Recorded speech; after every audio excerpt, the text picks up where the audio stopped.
কোনো ডকুমেন্টসে দেখাতে পারে না। এবং তাকে জিজ্ঞাসাবাদ করলে যে তুমি এগুলি লাশগুলির পিছনে তোমার কারণ কি, এই লাশগুলি তুমি রাতে দাফন করো এগুলি, তখন কোনো এক সময় দেখা যায় যে সেখানে পাশে একটা মসজিদ ছিল, সেখান থেকে প্রশ্ন উঠেছে যে কিডনির পাশে সেখানে রক্তের দাগও রয়েছে। মিল্টন সমাদরের বিরুদ্ধে যে অভিযোগটা ছিল আপনারা বলেছেন, তাকে আমরা আজকে গ্রেপ্তার করেছি। তার বিরুদ্ধে অনেকগুলো অভিযোগ, এবং সে তার বাড়ি হলো বরিশালের উজিরপুরে। সে তার উত্থানটা হচ্ছে তার বাবাকে পিটিয়ে সে এলাকাবাসী তারে ধরে এলাকা ছাড়া করে এখানে এসে কিছুদিন শাহবাগে একটা ফার্মেসিতে কিছু কাজ করতো। সেখানে ওষুধ তৈরি করার কারণে তাকে সেখান থেকে বের করে দেওয়া হয়। এরপরে সে একটা পর্যায়ে কিছু লেখাপড়াও করেন। সে মিঠু হালদার নামে একটা নার্স, যে নার্সিং নিজের পেশা নার্স, তাকে বিয়ে করে। বিয়ে করার পরে সে তখন তার স্বপ্নে আসলো সে একটা ওল্ড অ্যান্ড চাইল্ড একটা কেয়ার সেন্টার সে স্থাপন করবে, এরকম একটা আসলো। তখন তার ওয়াইফকে নিয়ে সে মিরপুর এলাকায় একটা child and old age care নামে একটা প্রতিষ্ঠান খুলে। এখন সেখানে খুলে আসলে এই যে তার বাচ্চা শিশুদেরকে নিয়ে আসতো, আর বৃদ্ধ মানুষগুলি যারা সেখান থেকে মানে গরিব তাদেরকে নিয়ে আসতো। এরকমভাবে আপনারাও দেখেছেন বিভিন্ন মিডিয়াতেও, সোশ্যাল মিডিয়াতেও ভাইরাল হয়েছে। সেখানে এগুলি সে প্রকাশ হয়েছে এবং সে বলেছে যে আমরা সেখানে অপারেশন থিয়েটার আছে, সেখানে মানুষকে সে বিভিন্ন ধরনের সেবা। তাহলে অপারেশন থিয়েটার থাকে হাসপাতাল থেকে, তারও তো লাইসেন্স থাকতে হবে, সে লাইসেন্স নেই।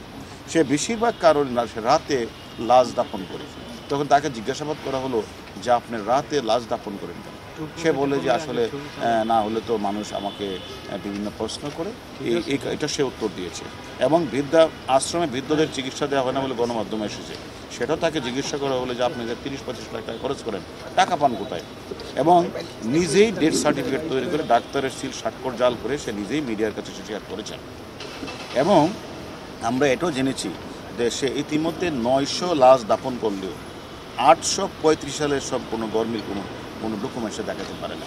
এবং তাকে জিজ্ঞাসাবাদ করলে যে তুমি এগুলি লাশগুলির পিছনে তোমার কারণ কি, এই লাশগুলি তুমি রাতে দাফন করো এগুলি, তখন কোনো এক সময় দেখা যায় যে সেখানে পাশে একটা মসজিদ ছিল, সেখান থেকে প্রশ্ন উঠেছে যে কিডনির পাশে সেখানে রক্তের দাগও রয়েছে।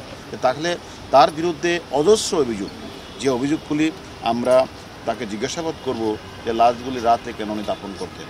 তার কাছে আমরা জিজ্ঞাসাবাদ করব তিনি নিজে যে স্বীকার করেছেন যে ডেথ সার্টিফিকেটটা উনি নিজে কেন তৈরি করেন, ডাক্তারের সিল স্বাক্ষর উনি নেন না কেন।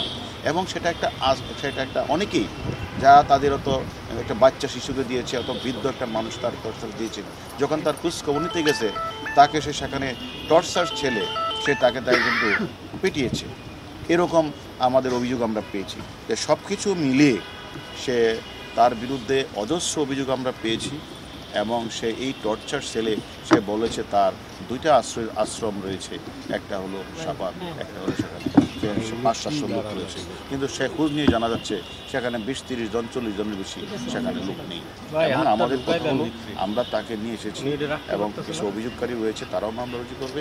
আমরা তাদেরকে রিমান্ডে নিয়ে জিজ্ঞাসাবাদ করব যে কত সংখ্যক মানুষ তার এনে চিকিৎসার জন্য গিয়েছিল, কত সংখ্যক মানুষ মারা গেল, সে কি আসলে এই সকল তার তথাকথিত থিয়েটার মানে ইয়ার নামে সে সেখান থেকে সে যে স্থাপন করেছেন, সেখানে যে তার ভিতরে সে যে অপারেশন থিয়েটার, সে অপারেশন থিয়েটারের মাধ্যমে সেখান থেকে কিডনি বিক্রি করেছেন কিনা আপনারা যে অভিযোগটা করেছেন সেটাও আমরা তদন্ত করব।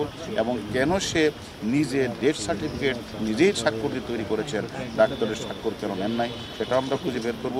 এবং বেশিরভাগ লাশ তিনি দাঁড়াতে দাফন করলেন কেন, এবং তিনি 2টি আশ্রমের কথা বলে শত শত মানুষের রাখার কথা বলে সেখানে কোনো লাশ নেই, সব কিছু আমরা তদন্ত করে আমরা পরবর্তী পর্যায়ে আপনাদেরকে জানাবো।